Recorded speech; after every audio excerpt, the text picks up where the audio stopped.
Hi friends, இந்த வீடியோவில் நம்ம எப்படி டிசைன் பண்ண போகிறோம்ங்கிறத நம்ம பார்க்க போகிறோம். ஸோ ப்ரீவியஸ் வீடியோட கண்டினியூ தான் இந்த வீடியோ. ஸோ நான் என்ன பண்ணுறேன்னு சொல்லி பார்த்தீங்கன்னா, ஸோ இந்த அசெட்ஸ்ன்னு சொல்கிற ஃபோல்டருக்குள்ளே நான் இன்னுமே எதுவுமே கொடுக்கல இல்லைங்களா. ஸோ நான் என்ன பண்ண போகிறேன், எனக்கு தேவையான இந்த வெப் டிசைனுக்கு தேவையான எல்லா விதமான அசெட்ஸையும் இமேஜஸையும் நான் இதுக்குள்ளே கொண்டு வந்து போட்டுக்கிறேன். ஸோ இதில் வச்சு ரைட் கிளிக் பண்ணி இங்கே பார்த்தீங்கன்னு சொன்னால் ரிவீல் இன் ஃபைல் எக்ஸ்ப்ளோரர்னு சொல்கிற ஆப்ஷனை கிளிக் பண்ணதும் ஸோ உங்களுக்கு என்ன பண்ணணும்னு பார்த்தீங்கன்னா, இந்த ஃபைல் எக்ஸ்ப்ளோரில் இது ஓப்பன் ஆகி காட்டும். ஸோ நான் அதை ஓப்பன் பண்ணி பார்த்தா இங்கே எந்த விதமான இமேஜஸுமே எனக்கு கிடையாது. ஸோ நான் என்ன பண்ணுறேன்டா, ப்ரீவியஸை நான் ஆல்ரெடி காப்பி பண்ணி வச்சுருக்கிறேன் இமேஜஸை நான் என்ன செய்கிறேன், இதுக்குள்ளே கொண்டு வந்து பேஸ்ட் பண்ணி வர்றேன். ஓகேங்களா. ஸோ இந்த இமேஜஸ் தான் நான் என்ன பண்ண போகிறேன், யூஸ் பண்ண போகிறேன் இந்த சைடில். ஸோ நீங்களும் ஒரு டம்மியான இமேஜஸ் எடுத்து வச்சுக்கோங்க. ஸோ அதுக்கப்புறம் உங்களோட கஸ்டமர்ஸ் கேட்குற மாதிரியான இமேஜஸை நீங்கள் என்ன செய்துக்கலாம், ஈஸியாகவே செய்திடக்கூடிய மாதிரி இருக்கும். ஸோ அதை ரீப்ளேஸ் பண்ணிக்கலாம் ஈஸியாக. ஸோ நான் என்ன பண்ணுறேன், இங்கே நான் ஹோம் பேஜுக்கு வந்து இப்போது இதுக்குரிய டிசைன்ஸை நம்ம பண்ண போகிறோம். ஸோ நான் இதை அப்படியே தூக்கிங்களை வச்சுக்கிறேன். ஓகே. ஸோ ஃபர்ஸ்ட் ஸ்டெப்பாக நமக்கு ஒரு பின்னுக்கு ஒரு பேக்ரவுண்ட் அப்படியே பிளாக் கலரில் இருக்கிற மாதிரி ஒரு பேக்ரவுண்ட் ஒன்று வேணும். ஸோ ஒவ்வொரு வாட்டியும் நான் அந்த ஸ்டைலை நான் கொண்டு வரத்துக்கு நான் இங்கே என்ன செய்யலைன்னு சொல்லி பார்த்தீங்கன்னா, இங்கே அந்த லைன்ஸை எழுதலை. நான் என்ன பண்ண போகிறேன், கம்போனண்ட்டுக்குள்ளே க்ரியேட் பண்ண போகிறேன், ரீயூசபிள் கம்போனண்ட்டாக க்ரியேட் பண்ண போகிறேன். ஸோ நான் என்ன பண்ணுறேன், இங்கே கிளிக் பண்ணிவிட்டு அதுக்கு பேர் கொடுக்கேன் ஃபுல் பேஜ் layout.jsx அண்டு கொடுத்துக்கிறேன். ஸோ ஃபுல் பேஜ் layout.jsxங்கிற இங்கே வந்து FFC ஃபுல் பேஜ் லேஅவுட் அந்த கொடுத்துக்கிறோம். ஸோ கொடுத்துட்டு இவருக்குரிய ஸ்டைல்டு கம்போனன்ட் க்ரியேட் பண்ணிக்கலாம்.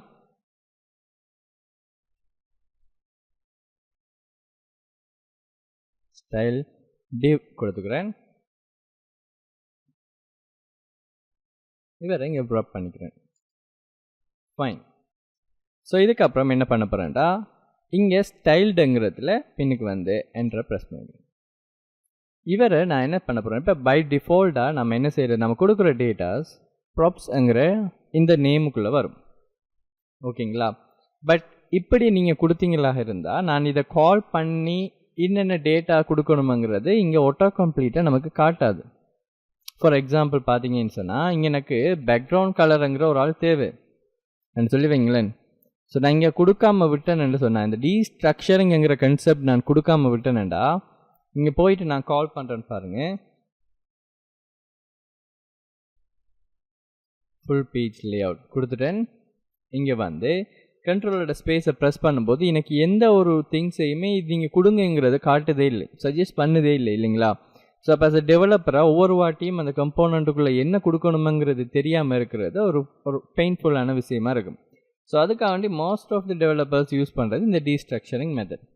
இப்போ நான் இங்கே என்ன சொல்கிறேன்னு பாருங்கள், பேக் கலர் சொல்லி கொடுக்கணும். அது பேக்ரவுண்ட் கலர் எனக்கு வேணுமென்று கொடுக்கணும். சேவ் பண்ணிவிட்டு இப்போ போயிட்டு பாருங்கள், இங்கே வச்சுட்டு கேஸரை கண்ட்ரோலோட ஸ்பேஸை ப்ரெஸ் பண்ணது பாருங்கள், பேக்ரவுண்ட் கலர் ரெண்டோ ஒன்று தேவைங்கிறது நமக்கு இங்கே ஈஸியாகவே காட்டக்கூடிய மாதிரி இருக்கு. ஓகேங்களா. ஸோ நான் என்ன பண்ண போகிறேன்டா, இங்கே டிஃபால்ட் பேராமீட்டராக இதை மாற்றுறேன். அது என்னது டிஃபால்ட் பேராமீட்டர். ஸோ நான் இங்கே ஒரு டேட்டா கொடுக்கலைன்னா, இதாவது இது ஆப்ஷனலான பேராமீட்டர்ஸாக இருக்கணும். ஓகேங்க. ஓகேங்களா. ஸோ கட்டாயம் நீங்கள் இதை கொடுத்தாகணும் என்று சொல்கிறது கிடையாது. அப்போ நீங்கள் பேக்ரவுண்ட் கலர் பிளாக்காக இருக்கணும்னு சொன்னால் நீங்கள் எந்த கலருமே கொடுக்க தேவையில்லை. ஏன்னாடா நான் அந்த கலர் கோடை கொடுத்துக்கிறேன் 181, அதாவது பியூர் பிளாக் இல்லை, கொஞ்சம் இதான பிளாக். ஓகே. ஸோ கொடுத்துட்டேன்னு பாருங்கள். ஸோ இப்போது பேக்ரவுண்ட் கலர் நம்ம இங்கே கொடுத்தாச்சு. அடுத்தது என்ன செய்ய போகிறேன்டா, இந்த ஓப்பன் டேக், அதாவது HTML கொடுக்குற மாதிரி ஓப்பன் டேக் க்ளோஸ் டேக்குள்ளே நீங்கள் டைப் பண்ணுறது உங்களுக்கு இங்கே வந்து பிளேஸ் ஆகணும். இப்போ பெரிய ஒரு வெப் செய்யும்போது அதை ஒரு பேராமீட்டராக நம்ம இதுக்குள்ளே இப்போ பேக்ரவுண்ட் கலர் கொடுக்குற மாதிரி இதுக்குள்ளே நீங்கள் HTML எழுதுறது இம்பாசிபிள், அதாவது பார்க்குறதுக்கே நல்லா இருக்காது. அப்போ அதுக்கு என்ன செய்யலாம், ஸோ நம்ம HTML டேகுக்குள்ளே ஒரு டேகுக்குள்ளே நம்ம எழுதும்போது நமக்கு அந்த ஃபீல் வராது. நம்ம HTML டைப் பண்ணுற மாதிரி நமக்கு அந்த ஃபீல் இருக்கும். ஸோ அப்படி இருக்கிறதுக்காக வேண்டி நம்ம என்ன செய்கிறோம்னு சொல்லி பார்த்தீங்கன்னா, இங்கே யூஸ் பண்ண வேண்டிய கீவேர்ட் இதை நீங்கள் மாற்ற இல்லாது இந்த கீவேர்ட்ஸை நீங்கள் யூஸ் பண்ணணும். சில்ட்ரன்.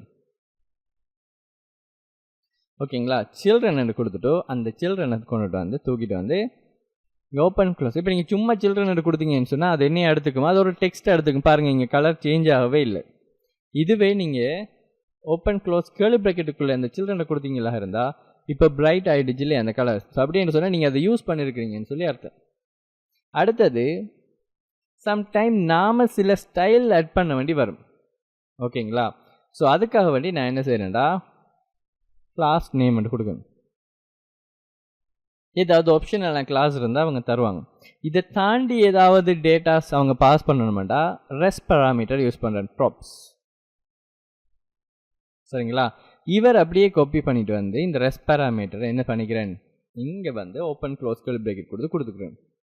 கொடுத்தது அவரும் பிரைட் ஆகிட்டார் இல்லையா? ஸோ எல்லாருமே பிரைட் ஆகிட்டு வராங்க. ஸோ இப்போ என்ன செஞ்சிட்டோம், பேக்ரவுண்ட் கலர் எல்லாமே கொடுத்தாச்சு. பட் எங்கே நான் இந்த பேக்ரவுண்ட் கலர் யூஸ் பண்ணுறேன், எங்கே இந்த கிளாஸ் யூஸ் பண்ணுறேன்னு சொல்லி கேட்டிங்களா இருந்தால் சிம்பிள். நான் என்ன செய்ய போகிறேன், இப்போ கிளாஸ் யூஸ் பண்ணக்கூடிய இடத்த வரும், கிளாஸ் நேம். இப்போ நம்ம கிளாஸை நம்ம சும்மா கிளாஸ் நேம் கொடுக்க போகிறோம்னா அப்படி கொடுக்கலாம்.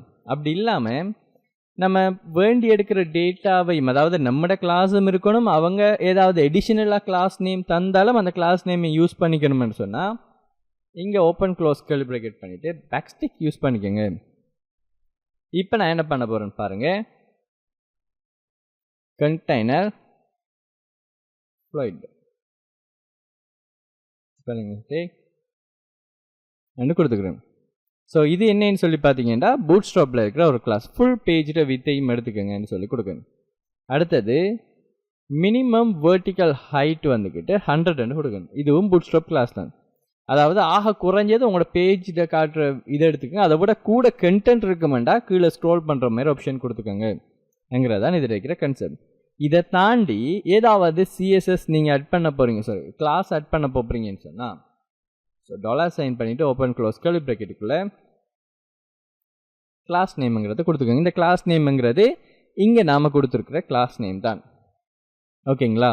ஸோ இங்கே கொடுத்துருக்குற கிளாஸ் நேமை இங்கே நம்ம கால் பண்ணிக்கிறோம். அப்போ இதை கம்ப்ளிகேட்டட் பண்ணிக்கக்கூடாது. ஸோ இந்த ஓப்பன் க்ளோஸ் கேர்லி ப்ராக்கெட்டுக்குள்ளே கொடுத்தது தான் இந்த வேணு கிளாஸ் நேம். இது இந்த பை டிஃபால்ட்டாக வந்துக்கிட்டு ஒரு டேக்கில் இல்லை ஒரு கம்போனண்ட்டுக்கு நீங்கள் யூஸ் பண்ணுற கிளாஸ் கொடுக்குறதுக்குரிய கீவேர்டு. ஓகேங்களா? இப்போ நமக்கு பேக்ரவுண்ட் மட்டும் மிஸ்ஸிங். அது என்னது பேக்ரவுண்ட் நமக்கு தேவை என்று பார்த்தீங்கன்னா, ஸோ இவர் ஸ்டைல்டு கம்போனண்ட்டுக்கு இவரை அனுப்பணும். ஓகேங்களா? ஸ்டைல்டு கம்போனண்ட்டுக்கு நீங்கள் அனுப்ப போகிறீங்கடா வெரி சிம்பிள். இங்கே வந்து ஒரு பேர் கொடுக்கலாம், எது வேணாலும் நீங்கள் பேர் கொடுக்கலாம். நான் என்ன செய்கிறேன், பேக் கலர் என்று சொல்லி பேர் கொடுக்கணும். கொடுத்துட்டு ஓப்பன் க்ளோஸ் ப்ராக்கெட்டுக்கு கொடுத்து விட்றேன் அதே நேம். நீங்கள் இங்கே ஏண்டு கூட கொடுக்கலாம், எந்த பிரச்சனையும் இல்லை. நீங்கள் இங்கே ஏண்டு கொடுத்தா நீங்கள் இப்போ இன்னுக்கு பேக்ரவுண்ட் கலர் என்று கொடுத்தாலும் நீங்கள் இங்கே கால் பண்ணும்போது ஏண்டு தான் கால் பண்ணணும். இப்போ நான் எக்ஸாம்பிளுக்கு செய்து காட்டுன்னு பாருங்களேன். Background colour open close curly ப்ராக்கெட்டுக்குள்ளே ப்ராப்ஸ் என்று கொடுத்துட்டு ப்ராப்ஸ் டாட் ஏ என்று கொடுத்தேன்டா. சரி, அப்போ நான் இங்கே கொடுத்த பேக்ரவுண்ட் கலர் ஏன்ற நேமில் இங்கே வந்துடுது. பட் ஆனால் இது ஒரு ப்ராப்பர் வே கிடையாது இல்லைங்களா? ஒரு அளவுக்காவது அது மீனிங்ஃபுல்லாக இருக்கணும் அந்த வேர்டு. ஸோ அதால் நான் இங்கே பேக் கலர் கொடுக்கேன். அதே நேமை நான் இங்கே யூஸ் பண்ணிக்கிறேன். ஓகேங்களா? ஸோ கொடுத்ததும் இப்போ நம்மளோட பேக்ரவுண்டை பார்த்தீங்கன்னா பர்ஃபெக்டான ஒரு டிசைனில் நமக்கு இங்கே டிஸ்பிளே ஆகிடுச்சு. ஓகேங்களா? ஸோ அப்போ நான் என்ன செஞ்சுருக்கேன், ஹோம் பேஜில் இதை கொடுத்துருக்கேன். ஓகே, ஸோ இப்போ நமக்கு என்ன செஞ்சிட்டோம்னு சொல்லி பார்த்தீங்கன்னா இந்த திங்ஸை கொடுத்துருவோம். இப்போ நம்ம ஒரு டெஸ்ட் பண்ணி பார்த்துக்கலாம். H1 டேக்கில் ஹாய் என்று கொடுக்கலாம். ஸோ இப்போ பர்ஃபெக்டாக நமக்கு இங்கே வருது அந்த ஹாய்ங்கிறது பார்த்தீங்கன்னா இன்னும் ஹாய்ங்கிறது நமக்கு டிஸ்பிளே ஆகிருக்கு. ஸோ அப்போ நம்ம ஒரு கம்போனண்ட்டை ரீயூசபிள் கம்போனண்ட்டை நம்ம என்ன செய்துட்டோம்னு சொல்லி பார்த்தீங்கன்னா இங்கே க்ரியேட் பண்ணிட்டோம். பட் க்ரியேட் பண்ணியிருந்தால் கூட நம்ம சில லைன்ஸ் ஆஃப் கோட்ஸ் வந்துட்டு இங்கே எழுதணும். அப்போ பாருங்கள், இங்கே போயிட்டு கண்ட்ரோல் ஸ்பேஸ் ப்ரெஸ் பண்ணும்போது நமக்கு என்ன செய்யுது, கிளாஸ் நேம் கேட்குது. இங்கே கொஷின் மார்க்குன்னு இருக்கு இல்லைங்களா? ஸோ பேக்ரவுண்ட் கலர் இப்போ கிளாஸ் நேமுக்கு அது இல்லை, பேக்ரவுண்ட் கலருக்கு இருக்குது. அப்படின்னா என்ன அர்த்தம்டா, இது ஒரு ஆப்ஷனல் பேராமீட்டர். நீங்கள் கட்டாயம் கொடுக்கணும்னு சொல்கிற அவசியம் கிடையாது. It's optional. நீங்கள் வேணுமெண்டா கொடுத்துக்கலாம், அப்படி இல்லைன்னு சொன்னால் நீங்கள் லீவ் பண்ணிக்கலாம். அப்போ டிஃபால்ட்டாக அங்கே ஒரு டேட்டா இருக்குது, அந்த டேட்டா வேலை செய்யும். இப்போ பார்த்தீங்கன்னா நான் இங்கே கொடுத்துட்டு இதை வந்துக்கிட்டு ப்ளூ வந்து மாற்றுறேன். ஸோ இங்கே பாருங்கள், இந்த பேக்ரவுண்ட் கலர் வந்துட்டு ப்ளூவாக சேஞ்ச் ஆகிடுச்சு. இல்லைங்களா? இல்லை நீங்கள் ஏதாவது ஒரு இப்படி கொடுக்குறீங்க எஃப் ஓகே ஒரு ஒயிட் கலர் வந்து கொடுக்குறீங்கன்னா பிகம் ஒயிட். ஸோ அப்போ பர்ஃபெக்டாக நம்ம ஒரு கலர்ஸை வந்துட்டு கொடுக்கலாம். எதுவுமே நீங்கள் கொடுக்கலைன்னா பை டிஃபால்ட்டாக நம்ம அங்கே கொடுத்த கலரை யூஸ் பண்ணிக்கும். பை டிஃபால்ட்டாக நம்ம அங்கே என்ன கலர் கொடுத்தோமோ அந்த கலரை அது யூஸ் பண்ணிக்கக்கூடிய மாதிரி இருக்கும். ஸோ நான் இதை அழிச்சு வர்றேன், நமக்கு இது இப்போ தேவையில்லை.